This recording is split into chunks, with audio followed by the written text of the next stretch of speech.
Hey there, everybody. How's it going today? Well, I just had an epiphany. They don't come very often. And, these days it's like whenever I find something that comes to mind, I have to share it right away before I forget. But, not to offend anyone here, but I'm sure it will. But I've been thinking, why do I dislike, for example, Trump? And why do I have such an issue with cops? And why is this whole thing about police really bringing this to light? As I mentioned before, I wrote this paper on 4/23, a month before any of this started. And it's called Cops, ATF, and Failures. And it's about all the problems that we've had to face because of the police. And I have several other papers that I've been wanting to read that are about politics and politicians. And I don't, because there's so much division out there, and I'm afraid that it's not even worth it, because it becomes an echo chamber. It falls on deaf ears, and nobody wants to hear it. If they don't believe something, they're not going to believe it because you read about it or give them facts. Facts are dead. So, my point here is, the epiphany I had was, the reason why I dislike certain people and certain groups is because I hate bullies. I fucking hate bullies. And, I should have thought about this before. I've been trying to run this over in my head. Why do I lean left? Why do I tend to be liberal? Why do I feel the way I do? Because I have conservative tendencies too. I believe in preserving certain ways of life and saving society. And I think that society is worth saving. Most people are good. And most people mean well. Even people who are on the extreme right or left, I believe that we could come together over certain principles of protecting our own and protecting our neighborhoods, protecting our way of life. And maybe that's different from your state and my state, or your city and my city. Is that okay? What if Antifa did run one city and a militia ran another city? If that's okay with the citizens, just let it be, okay? My point is that it's important to come together, but the reason why I'm so frustrated about politics is because, and especially Trump, is because I hate bullies. And when I was younger, I was the outcast, okay? All the way through 4th grade, I remember there was the cute girl at school, Kyla, that I thought was so cute, and then some other dude wanted to date her. He was the cool guy in the school, right? Didn't really get harassed too much until about 6th grade. And then I moved to like 3 different schools during 6th grade. The last school I moved to for the last 3 months of the year, the guy that was the bully of the school, somebody came up to me the first or second day of school and said, "Oh, so-and-so wants to kick your ass." And I said, "Why? Who is he?" And they said, "I don't know, he's just the bully." So for the rest of the year, I had to tiptoe around worrying about this guy that wanted to kick my ass for no fucking apparent reason. Then I finally moved to another city, got into 7th grade, same thing happened all over again. Then I got into 9th grade, finally out of junior high, and this guy picked on me all year long. The second year of high school, sophomore year. No, wait, sorry. The second year of junior high in 8th grade, this guy was picking on me the whole 7th grade. And then in 8th grade, he kept calling me names constantly, and I just finally just grabbed him and just pushed him up against the locker after I walked past him and he said something. And I said, "Do you want to go? Or you want to fight?" or something to that cause, as a 12-year-old.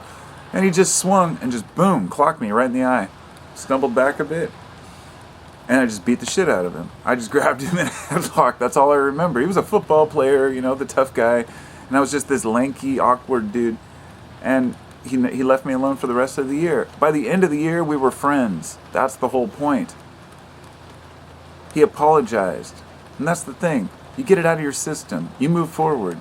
Most people agree on more shit than they don't. They just want to earn your respect. But there are some bullies who are bullies because they've been picked on themselves, like him, or people who have had their own problems who actually can get along with other people. And then there are the bullies that don't give a shit about you, don't give a shit about what you want or what you need. They're the sociopaths and psychopaths. And the president is absolutely one of those people. He is the ultimate propagandist. He convinces people that his cult is the best cult, nobody else matters. And when I think about this, I think, I cringe at some of the things Obama did, looking back in retrospect. I think, I did vote for him, but I didn't think he was a god. I didn't think he was invincible. during that whole time he was president, when somebody would say, oh, but he did this, I'd say, yeah, you're right. Yeah, he did send in too many drones. He did do this. He did do that. He should have done this. He should have done that. But he wasn't a bully. He was not a bully. And no matter what you say about President Obama, he was not a bully. And no matter what you say about everybody else who Trump hates, they were not bullies either. He was the bully against everyone. He has a nickname for everyone. He calls everybody stupid fucking names. It's just insulting to the intelligence of real human beings. And I know I've talked a lot about this lately. I really don't bring up Trump too often. But how can I not when he's such a big moron? And the reason why I haven't brought him up more is because I'm always trying to bridge the gap. Thinking, well, if I don't talk about Trump, then maybe at least we can agree on certain principles and terms. But even when I don't bring him up, people know I'm thinking about him, and they start talking about you liberals, you Democrats, your Hillary Clinton. 30,000 emails. You know, where's the emails? Where's the emails? You guys realize that there are still people talking about Hillary Clinton's emails in 2020. Think about that for a minute. What kind of obsession does it take to still talk about Hillary Clinton and Barack Obama when they're not even in politics anymore at all? It's because he needs an enemy. People need a scapegoat. Bullies are the only ones that need a fucking scapegoat. And that's why when cops make out these gangs or these people or this race or this class to be the enemy, that's why I think cops are bullies too. And you might want to look into the Stanford prison experiments. I know that it's not as it's usually stated. Several students put into positions of guards and prisoners, and that the guards ended up taking advantage of their roles. The prisoners became victims. It's turned into this whole chaotic thing, and they ended it in like 4 days. But it's not always, you want to look into it deep, but the point being, the legitimacy of that experiment does stand up to scrutiny. If you put people in positions of power, give them a black mask, a badge covered with tape, so they have no number, no identifying marks, what do you think a police officer is going to do when they're in a group of 50 cops facing down anybody? This is important.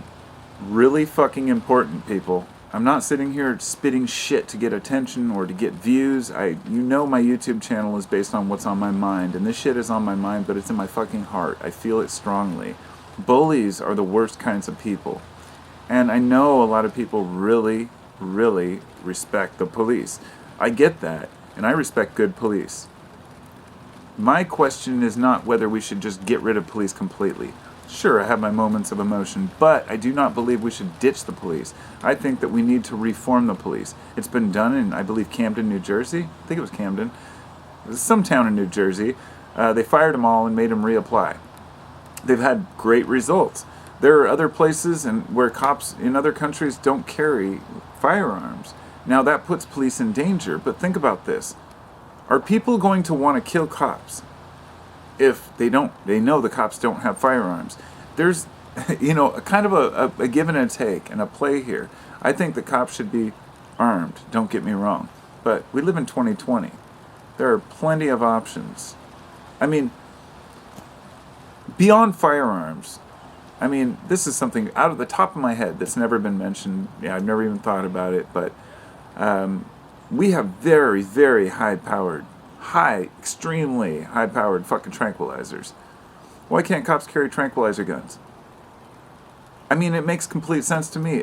If somebody is a direct threat and you can take them down within a few seconds, why not do that?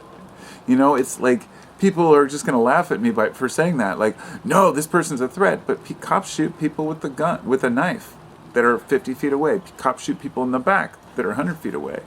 If cops want to get their rocks off, fine, knock somebody out with the fucking tranquilizer. But it is ridiculous that we have to shoot people and kill them, especially when minors are getting arrested, body slammed, harassed in schools. Many places are already removing school resource officers because they tend to be the biggest bullies in the school. Pushing students around, asking, what do you got in your backpack? What's in your locker, let me search through your shit. And it's one thing when it's cops. It's hard enough to get them arrested. But then we have the president, bullying my state, telling us he's going to send in the military, threatening us with force because he doesn't like the way we do things. Well, guess what? You don't live here, buddy. None of you do.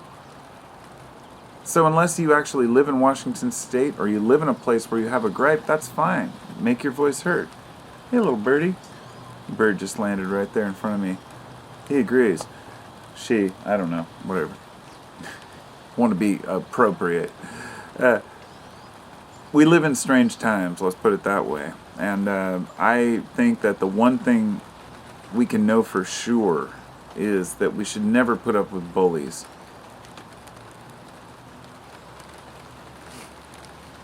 I fucking hate them.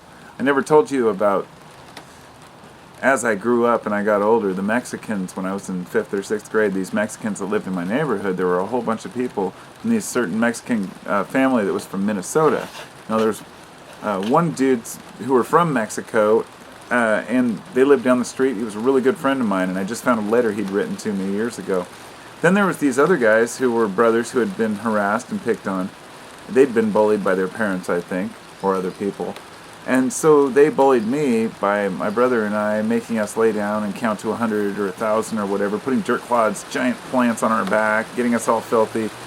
Total jerks. But as I got older, I didn't build up a resentment toward them. And even after 7th and 8th grade, I went into 9th grade, I had the worst acne. You would not believe it. I mean, I had zits everywhere. And on top of that, I lived in a rich town with rich kids. And I lived in the poor part of the neighborhood. I was constantly just teased, harassed. And I know that, my only friends were the little skater crew. But, even after all that bullshit, making it out of high school, I still had an empathy and a love for people and a respect for people. And I just hope that we can all get past this with a certain respect for one another. Hi, Lucy. My dog just came out to say hi. She agrees. So, that's about all I got. Hey, girl. Thanks for coming. I'll talk to y'all soon. Have a wonderful day. Be well out there and don't be a fucking bully. That's all I can say.